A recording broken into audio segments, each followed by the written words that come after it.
Hello my dear sweet student, বোর্ডের এই ধরনের অঙ্কগুলো দেখলে তোমরা কেন যেন চমকে যাও যে কিভাবে সমাধান করব। দেখো এই ধরনের অঙ্কগুলো কতটা সহজ এবং কতটা সাবলীল, ভালো করে খেয়াল করো। আমরা আজকে ষষ্ঠ শ্রেণীর চ্যাপ্টার 5 থেকে একটা অঙ্ক সমাধান করব। এখানে বলছে তিনটি ক্রমিক স্বাভাবিক বিজোড় সংখ্যা, ক্রমিক মানে কি ধারাবাহিক ভাবে থাকবে, তাহলে তিনটি ক্রমিক স্বাভাবিক বিজোড় সংখ্যার যোগফল দেওয়া আছে 27। ভালো করে মনোযোগ দাও। তিনটি স্বাভাবিক ক্রমিক সংখ্যা, তিনটা স্বাভাবিক ক্রমিক সংখ্যা মানে কি, ধরো একটা সংখ্যা যদি হয় 5, তারপরেরটা হবে 6, তারপরেরটা হবে 7, কিন্তু এখানে কিন্তু বিজোড় কথা উল্লেখ আছে। তার মানে কি, একটা সংখ্যা যদি হয় 5, তারপরেরটা হবে 7, তারপরেরটা হবে কত 9। এরকম তিনটা স্বাভাবিক ক্রমিক বিজোড় সংখ্যা যেগুলো যোগ করব, যোগ করলে আমার অ্যান্সার হবে 27। আমাকে বলছে যে তুমি বলো তো সংখ্যা তিনটি কি কি। আচ্ছা ভালো করে খেয়াল করো। আচ্ছা তুমি আমাকে বলো তো, আমি কি ওই ক্রমিক সংখ্যাগুলো জানি? জানি না। কিন্তু যেহেতু জানি না, তাহলে অজানা রাশি, আমি যেহেতু জানি না, তাহলে প্রথম স্বাভাবিক ক্রমিক বিজোড় সংখ্যাকে আমরা ধরবো এক্স। যেহেতু এখানে বলছে স্বাভাবিক বিজোড় সংখ্যা, তাহলে আমরা লিখব সমাধান। খেয়াল করো, তাহলে আমরা লিখব প্রথম ক্রমিক বিজোড় সংখ্যা। বলতো প্রথম ক্রমিক বিজোড় সংখ্যা আমরা কত নিব? এক্স নিলাম। প্রথম ক্রমিক বিজোড় সংখ্যা নিলাম এক্স। এখন তাহলে প্রথমটা যদি তুমি এক্স পাও, আমাকে বলছে তিনটি ক্রমিক বিজোড় সংখ্যা, তাহলে প্রথমটা তুমি এক্স পাইলা। ধরো একটা ক্রমিক সংখ্যার মান প্রথমটা হচ্ছে 5, তাহলে 5 এর পরবর্তী বিজোড় সংখ্যা কত? 7। 7 তুমি কিভাবে পাবা? 5 এর সাথে 2 যোগ করলে। তার মানে প্রথমটা যদি এক্স হয়, তাহলে পরবর্তী ক্রমিক সংখ্যা কত হবে বিজোড়? X plus 2। তাহলে আমরা লিখব দ্বিতীয় ক্রমিক বিজোড় সংখ্যা এক্স প্লাস 2। এটা কিন্তু দ্বিতীয়, তাহলে প্রথম ক্রমিক বিজোড় সংখ্যা আমরা পাইলাম এক্স, দ্বিতীয় ক্রমিক বিজোড় সংখ্যা আমরা পাইলাম এক্স প্লাস 2।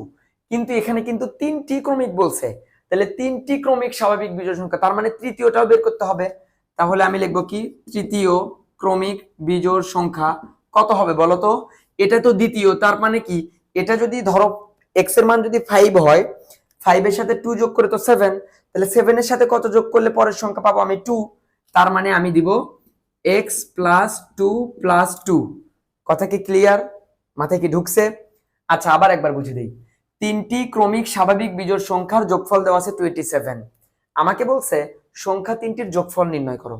আমি তো সংখ্যা তিনটি জানি না, এই জন্য আমি প্রথম ক্রমিক বিজোড় সংখ্যাকে ধরলাম এক্স, দ্বিতীয় ক্রমিক বিজোড় সংখ্যা, তাহলে বিজোড় আছে, প্রথম বিজোড়টা ধরো 5, 5 এর পরবর্তী বিজোড় কত? 7। তাহলে 7 পাইতে গেলে কি করতে হবে? 5 এর সাথে 2 যোগ করতে হবে। তাহলে 5টা আমি ধরছি এক্স, তাহলে প্রথম ক্রমিক বিজোড় সংখ্যা এক্স, তাহলে পরেরটা কত হবে? এক্স প্লাস 2, তাহলে তারপরেরটা কত হবে? X plus 2 plus 2। কারণ কি, এক্স প্লাস 2 হচ্ছে দ্বিতীয় ক্রমিক বিজোড় সংখ্যা, এর সাথে আবার 2 যোগ করলে আমি কত পাবো? তৃতীয় ক্রমিক বিজোড় সংখ্যা। আমাকে প্রশ্নে কি বলছে? আমাকে প্রশ্নে বলছে যে সংখ্যা তিনটি নির্ণয় করো। আমাকে প্রশ্নে বলছে যে সংখ্যা তিনটি নির্ণয় করো।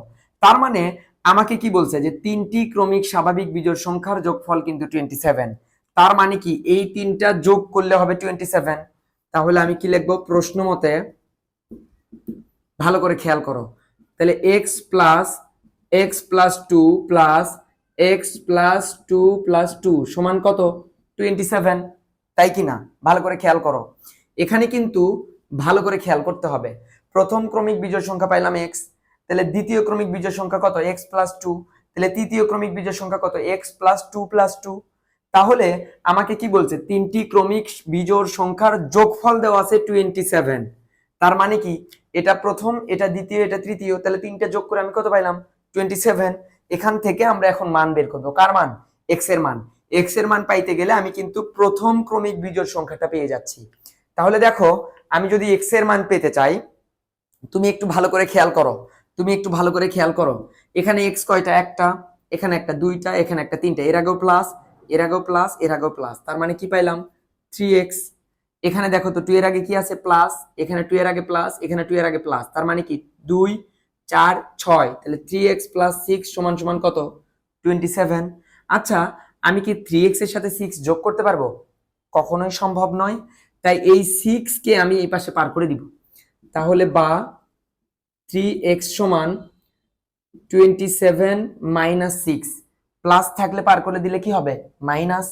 তাহলে দেখো আমি কি পাইলাম 3x সমান কত পাইলাম 21, 3x সমান কত পাইলাম 21। এখন আমি যদি x এর মান পেতে চাই, x এর সাথে 3 এখানে কি অবস্থায় আছে বলো তো, x এর সাথে 3 কি অবস্থায় আছে, x এর সাথে 3 আছে গুণ অবস্থায়, x এর সাথে 3 কি অবস্থায় আছে গুণ অবস্থায়।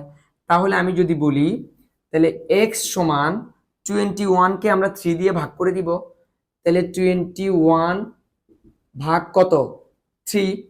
কথা কি ক্লিয়ার? অথবা তুমি এইভাবেও লিখতে পারো যে 21 ডিভাইডেড 3 একই জিনিস।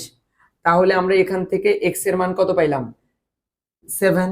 তার মানে কি প্রথম ক্রমিক বিজোড় সংখ্যা আমরা কত পাইলাম 7। প্রথম ক্রমিক বিজোড় সংখ্যা কত পাইলাম 7। আবার একবার খেয়াল করো, তিনটি ক্রমিক স্বাভাবিক বিজোড় সংখ্যার যোগফল দেওয়া আছে 27। আমাকে বলছে যে সংখ্যা তিনটি নির্ণয় করো।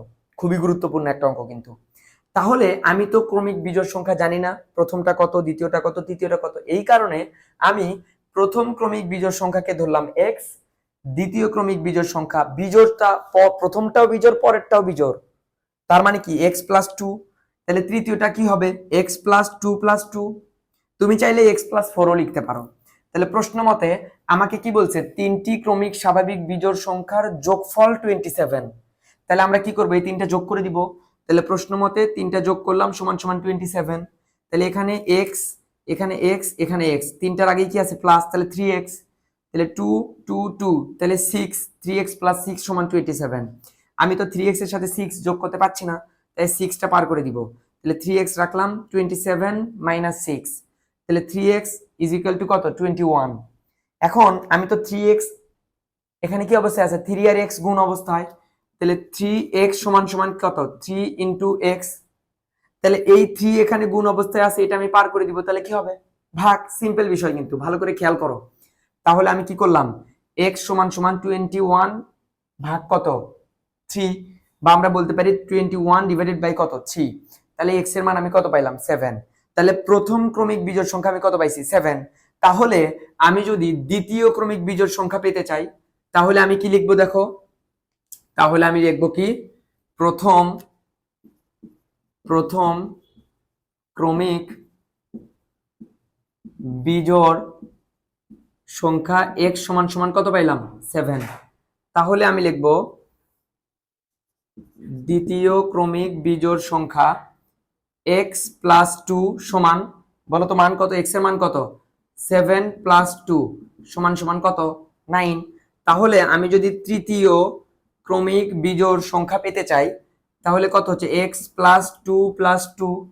খেয়াল করো x এর মান কত 7 প্লাস 2 প্লাস 2, তার মানে অ্যান্সার কত হলো 11। কথা কি মাথায় ঢুকছে? তার মানে প্রথম স্বাভাবিক ক্রমিক সংখ্যা আমরা কত পাইলাম 7, পরেরটা কত পাইলাম 9, পরেরটা কত পাইলাম 11। তাহলে দেখো আমি যদি প্রমাণ করি 7 প্লাস 9 প্লাস 11, আমার অ্যান্সার কিন্তু আসছে 27। দেখো তো আমার অ্যান্সার কি মিলছে কিনা। আশা করি তোমরা বোর্ডের এই অঙ্কটা বুঝতে পেরেছো। তাহলে তুমি আমাকে বলো তো এই যে এই টাইপের অঙ্ক কি সত্যি কঠিন? সত্যি কিন্তু কঠিন নয়। আমরা বোঝার সময় মনে করি এই অঙ্কটা কঠিন, অথচ এই অঙ্কটা কিন্তু অনেক সহজ। এই ধরনের অঙ্ক কিন্তু অনেক সহজ। দেখা হচ্ছে পরের ভিডিওতে। আল্লাহ হাফেজ।